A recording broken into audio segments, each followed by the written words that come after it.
Slick back. No, slick back. That's what I said. Slick back. No, nigga, I'm a pimp named Slick back. Pimp named Slick back. Pimp named Slick back. Nigga, are you deaf? I'm a pimp named Slick.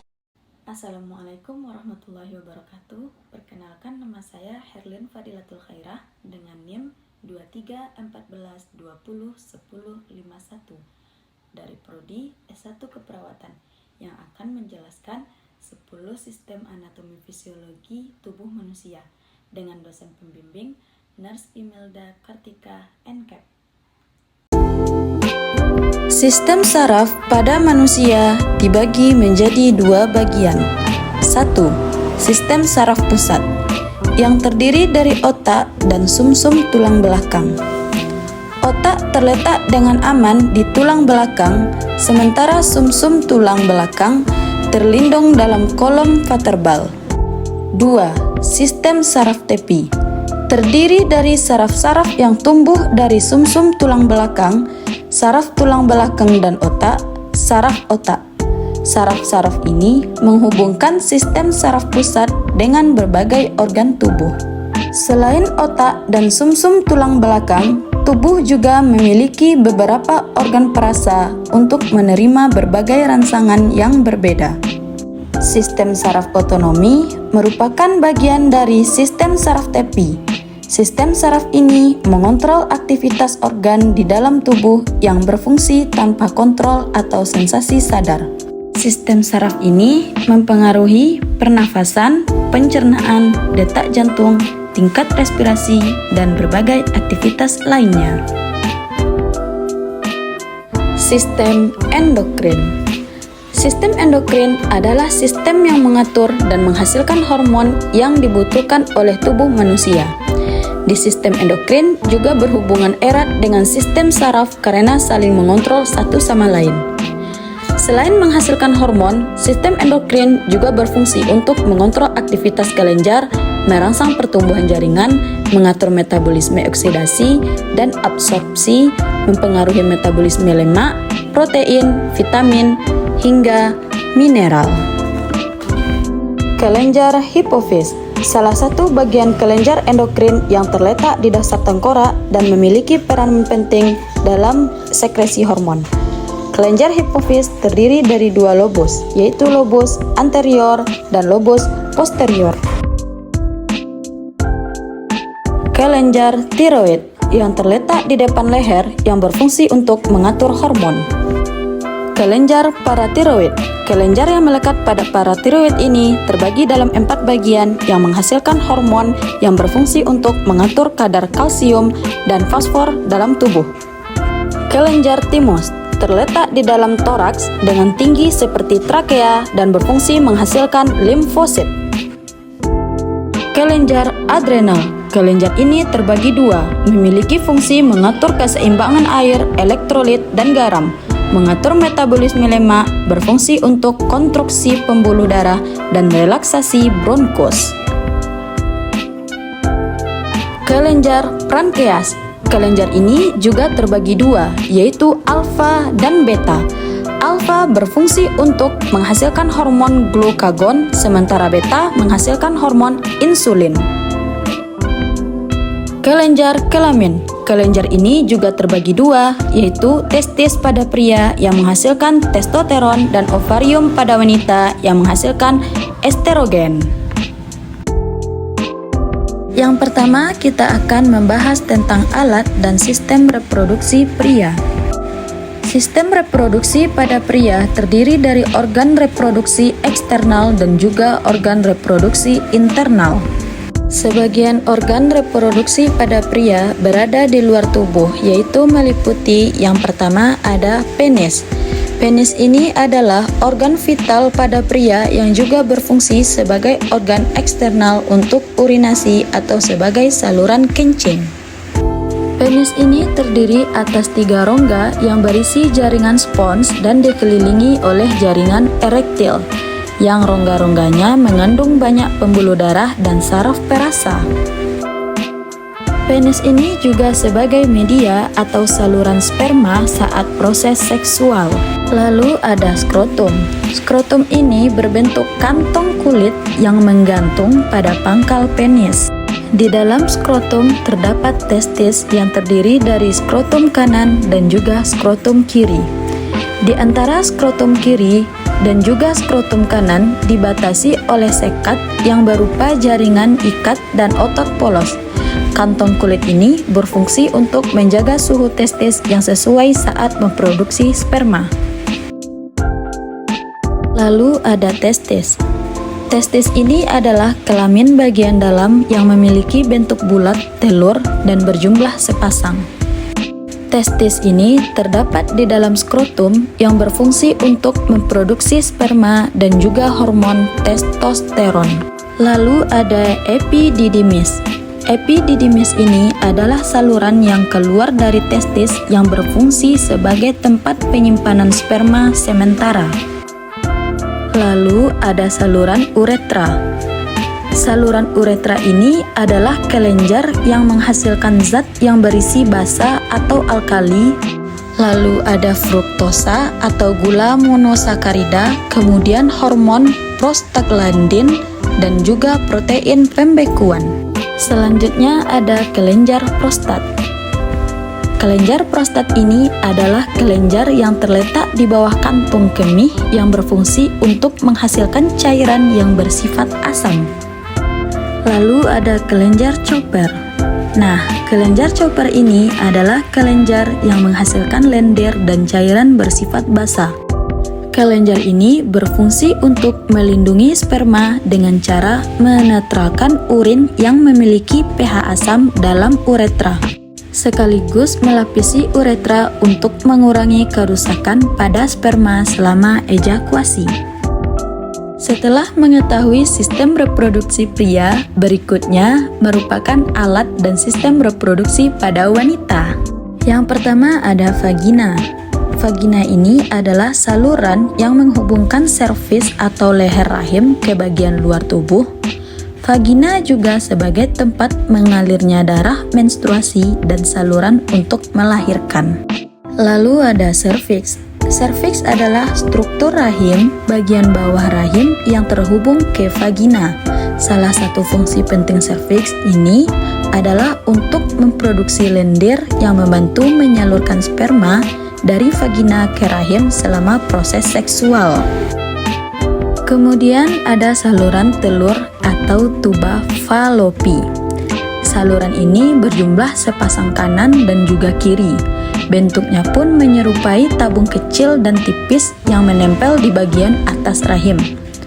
Organ ini berfungsi sebagai saluran untuk sel telur atau ovum yang bergerak dari ovarium menuju rahim. Sementara tuba Fallopi ini menjadi wadah fertilisasi atau pembuahan sel telur oleh sperma.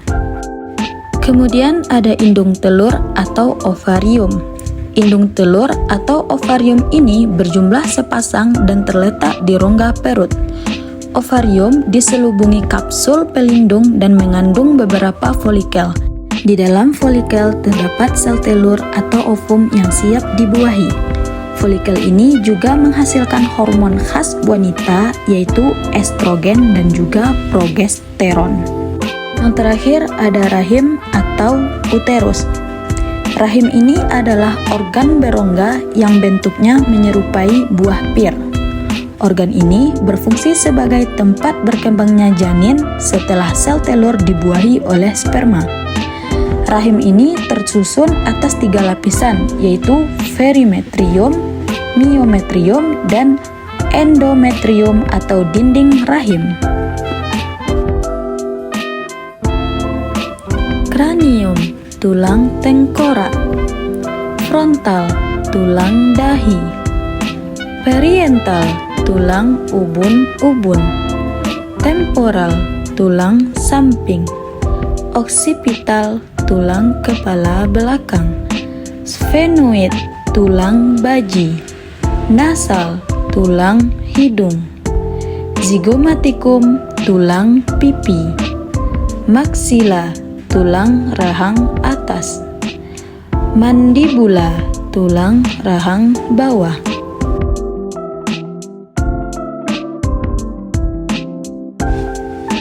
Kolumna vertebra, tulang ruas belakang. Cervix, tulang leher. Toraks, tulang punggung. Lumbar, tulang pinggang. Sakral, tulang kelangkang.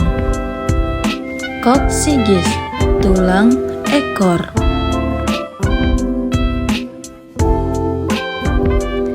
Sternum, tulang dada, dan costa, tulang rusuk. Manubrium, tulang hulu.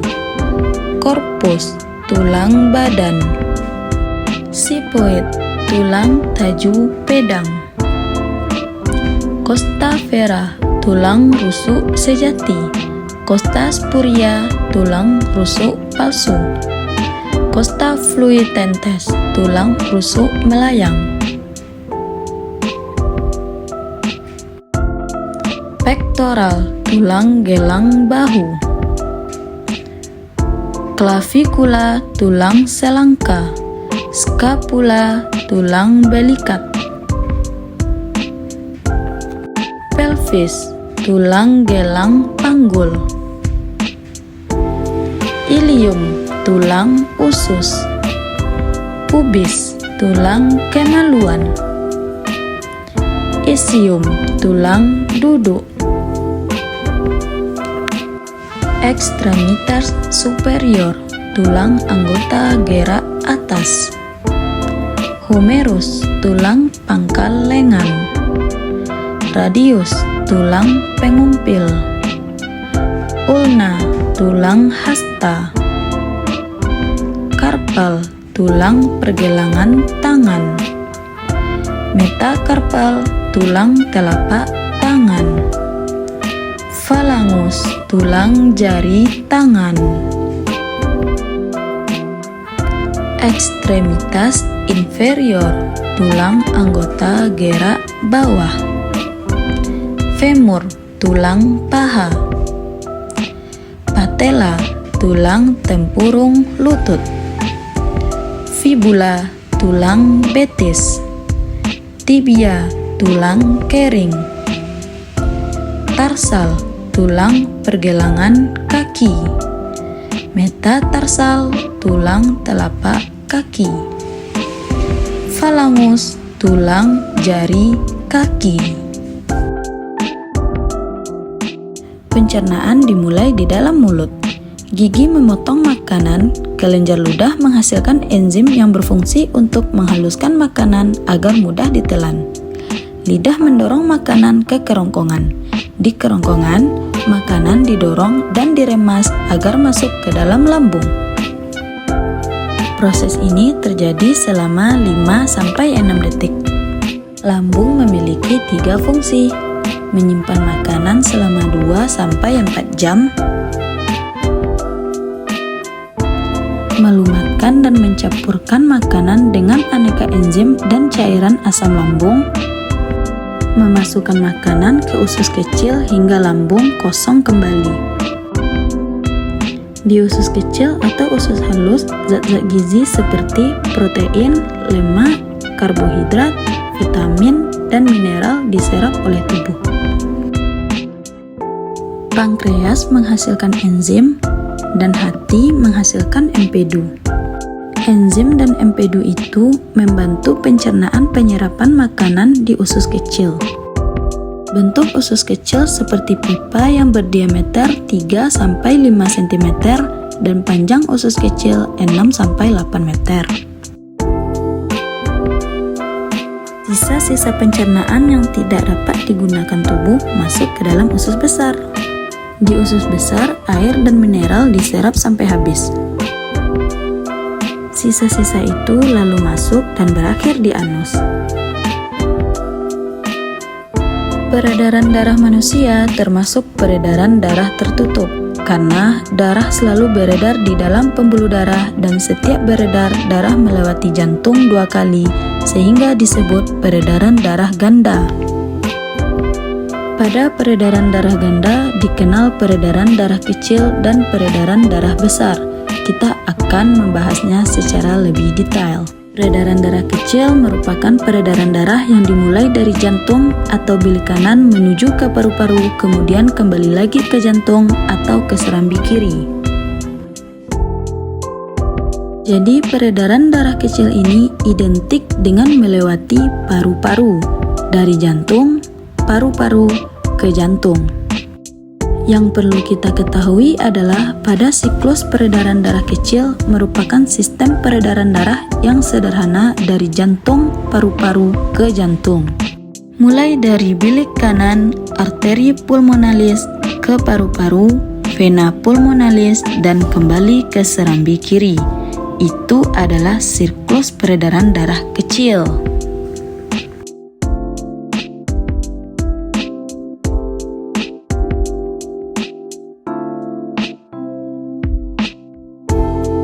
Peredaran darah besar merupakan peredaran darah dari jantung ke seluruh tubuh dan kembali lagi ke jantung.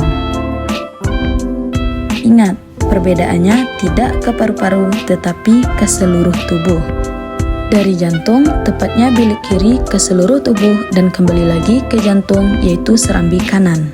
Dengan siklus secara detailnya itu, mulai dari bilik kiri ke aorta, ke seluruh tubuh kecuali paru-paru, dan ke vena cava dan kembali ke serambi kanan. Untuk lebih jelasnya, kita akan simak sekali lagi bagaimana peredaran darah ganda yang dimulai dari peredaran darah kecil dan dilanjutkan dengan siklus peredaran darah besar. Itulah pembahasan sistem peredaran darah. Semoga kita bisa membedakan yang mana sistem peredaran darah kecil dan mana sistem peredaran darah besar.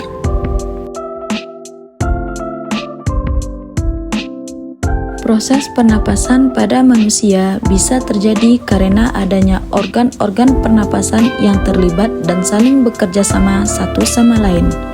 Jadi, proses pernapasan bisa dimulai ketika kita menghirup oksigen yang berasal dari atmosfer melalui hidung. Ketika sudah masuk ke hidung, maka oksigen tersebut akan dilanjutkan ke faring. Setelah dari faring, maka oksigen tersebut akan diteruskan ke laring. Selanjutnya, setelah masuk ke laring, maka oksigen akan masuk ke trakea. Setelah dari trakea, maka oksigen akan dilanjutkan ke bronkus. Kemudian, setelah masuk ke bronkus, maka oksigen akan masuk ke bronkiolus. Setelah dari bronkiolus, maka oksigen akan masuk ke dalam alveolus. Nah, di bagian alveolus inilah yang terjadi pertukaran antara oksigen dan karbon dioksida. Oksigen yang berada di alveolus tadi maka akan diteruskan ke seluruh tubuh, sedangkan karbon dioksida akan dikeluarkan oleh tubuh dengan cara menghembuskan nafas ke udara. Ketika kita bernapas, maka melibatkan mekanisme inspirasi dan ekspirasi. Yang dimaksud dengan inspirasi adalah ketika kita menghirup udara, sedangkan yang dimaksud dengan ekspirasi ketika kita menghembus udara. Ketika terjadinya inspirasi dan ekspirasi, maka melibatkan tulang rusuk, yaitu tulang yang berada di bagian dada yang melindungi organ yang berada di dalam dada. Kemudian ada otot dada, otot yang bisa menggerakkan dada, dan ada diafragma yang merupakan otot yang terdapat di antara rongga dada dan rongga perut. Serta ada otot perut yang berada di bagian perut. Ketika terjadinya inspirasi, maka otot dada dan diafragma berkontraksi. Saat diafragma berkontraksi, maka diafragma bergerak turun sehingga menyebabkan rongga dada membesar dan paru-paru ikut mengembang.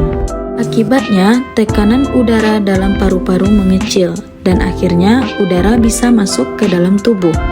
Sedangkan ketika terjadinya ekspirasi, maka otot dada dan diafragma berelaksasi. Saat diafragma berelaksasi, maka diafragma bergerak ke atas, akibatnya rongga dada kembali normal dan paru-paru juga kembali normal.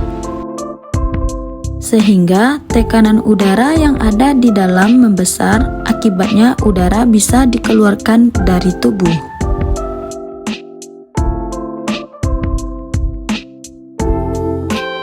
yaitu sistem perkemihan. Sistem perkemihan adalah sistem organ yang memproduksi, menyimpan, dan mengeluarkan urin. Bagian sistem perkemihan. Yang pertama ada ginjal. Ginjal merupakan organ terpenting dalam mempertahankan hemostatis cairan tubuh secara baik. Bagian yang kedua adalah ureter. Dua ureter yang membawa urin dari ginjal ke fasika runia atau kandung kemih. Lapisan dinding ureter terjadi gerakan peristaltik tiap 5 menit sekali yang mendorong urin melalui ureter. Yang ketiga adalah vesika urania atau kandung kemih. Vesika urania berbentuk seperti buah pir atau kendi, terdiri dari fundus dan ledanik. Dindingnya terdiri dari lapisan serosa, otak glukosa, dan transosional. Selanjutnya yang keempat adalah uretra. Uretra merupakan saluran sempit yang berpangkal pada kandung kemih yang berfungsi menyalurkan air kemih keluar. Uretra saluran yang berjalan dari leher VU ke lubang luar dilapisi membran glukosa. Bagaimana proses pembentukan urin? Proses pembentukan urin ada filtrasi, reabsorpsi, dan augmentasi. Filtrasi adalah proses penyimpanan darah yang berlangsung di glomerulus dalam badan Moltke. Yang kedua adalah reabsorpsi. Reabsorpsi adalah penyimpanan kembali bahan-bahan yang masih ada dalam darah setelah mengalami filtrasi. Yang ketiga adalah augmentasi. Augmentasi adalah proses penambahan ion K+ senyawa NH3 dan ion H+ pada urin di dalam tubulus distal. Kulit adalah lapisan luar tubuh manusia dan merupakan organ terbesar yang menutupi tubuh. Banyak 15-20% dari total massa tubuh manusia berupa kulit. Jika dibentangkan merata pada orang dewasa, kulit manusia bisa menutupi area seluas kurang lebih 2 meter persegi, atau sebesar sebuah selimut kecil. Tetapi tidak seperti selimut pada umumnya. Sistem organ ini lembut, kuat, tahan air, dan mempunyai kemampuan memperbaiki diri sendiri. Kulit terdiri dari 3 lapisan, yaitu epidermis, dermis, dan hipodermis. Ketebalan kulit ini bervariasi bergantung letaknya pada tubuh. Dari yang paling tipis yaitu kurang dari 0, mm dan yang paling tebal bisa mencapai 4 meter. Misalnya kulit pada bagian telapak kaki. Beberapa fungsi penting dalam organ kulit adalah sebagai proteksi, regulasi, dan penerima rangsangan.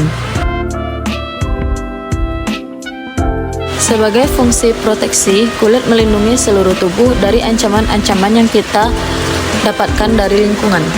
Yang kedua, regulasi. Regulasi merupakan organ pendeteksi sekaligus membantu mengatur suhu tubuh. Yang ketiga, penerimaan rangsangan. Umumnya manusia memiliki 5 juta folikel rambut yang ada pada setiap permukaan kulit kecuali telapak tangan dan telapak kaki. Sebanyak 90.000 hingga 150.000 folikel rambut terdapat di kepala, yang berfungsi melindungi rambut kepala dari kerusakan fisik dan radiasi matahari. Itulah penjelasan singkat mengenai fungsi kulit sebagai proteksi, regulasi, dan penerimaan rangsangan. Apa sebenarnya itu sistem kekebalan?